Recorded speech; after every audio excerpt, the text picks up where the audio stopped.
Halda division সহ রাত্রিকালীন কিছু নতুন ট্রেনের দাবি জানিয়ে রেলমন্ত্রীর সঙ্গে সাক্ষাৎ করলেন বিধায়ক শঙ্কর ঘোষ।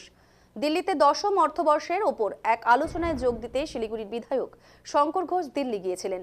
নিউ জলপাইগুড়ি রেল স্টেশনকে নিয়ে একাধিক প্রস্তাব রেলমন্ত্রী অশ্বিনী বৈশ্যের কাছে পেশ করেন শিলিগুড়ির বিধায়ক শঙ্কর ঘোষ। এই পুরো বিষয় দিল্লি থেকে ফিরে এসে সংবাদ মাধ্যমকে জানাতে গিয়ে শঙ্করবাবু জানিয়েছেন, রেলমন্ত্রী খুব ভালো বাংলা বোঝেন এবং বলতে পারেন, এতে তার খুব সুবিধা হয়েছে তার প্রস্তাবগুলো জানাতে। এর পাশাপাশি সবকিছু মনোযোগ সহকারে শুনেছেন এবং আগামী বাজেটে সব প্রস্তাবগুলো উত্থাপন করবেন পার্লামেন্টে।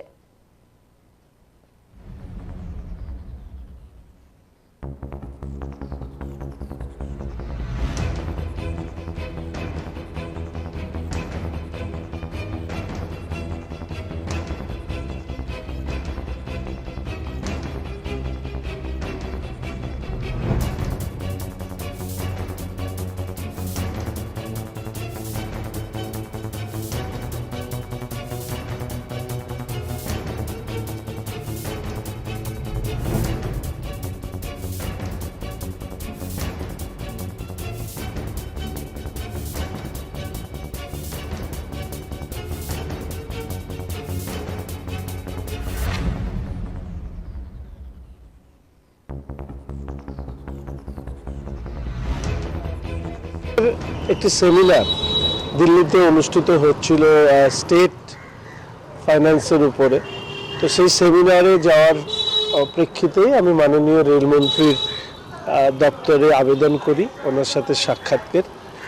তিনি সেই আবেদনে সাড়া দিয়ে আমাদেরকে সময় দিয়েছিলেন।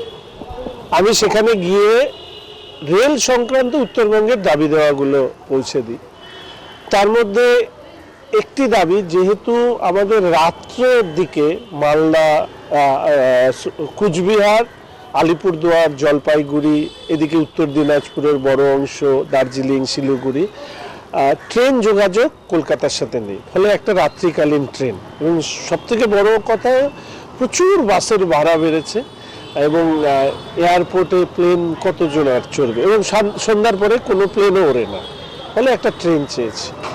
দ্বিতীয়ত হচ্ছে এনজিপিকে একটা রেলওয়ে ডিভিশনের মর্যাদা দেওয়া হোক। যেরকম এনএফ রেলওয়ের মধ্যে 5টি ডিভিশন আছে, এনজিপি যদি আরেকটি ডিভিশন হয় তাহলে যে হারে ট্রেন বাড়ছে, আধুনিকীকরণ হচ্ছে, পরিষেবার বিষয় রয়েছে, এবং আমাদের উত্তরবঙ্গের অন্যতম গুরুত্বপূর্ণ শহর শিলিগুড়ি, এনজিপিতে সবথেকে বেশি রেভিনিউ কালেকশন হয়, ফলে একটা ডিভিশন এনজিপির জন্য আবেদন করেছে।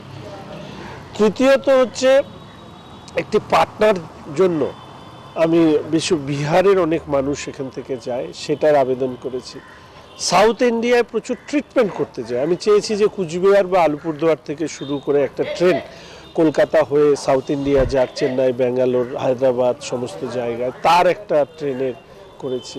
ভবিষ্যৎ পরিকল্পনার মধ্যে monorail, metro rail, passenger connectivity, এগুলোর দাবি আছে।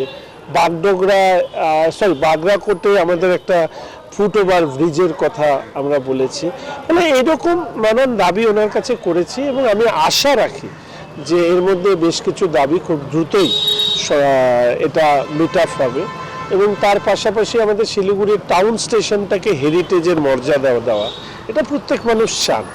তো উনি ইতিবাচক আলোচনা হয়েছে, সেই আলোচনার প্রেক্ষিতে আমি আশা রাখি যে এবারের বাজেটে আমরা বেশ কিছু নতুন রেল এবং রেল সংক্রান্ত বিষয়ে কেন্দ্রের সরকারের সহযোগিতা পাব।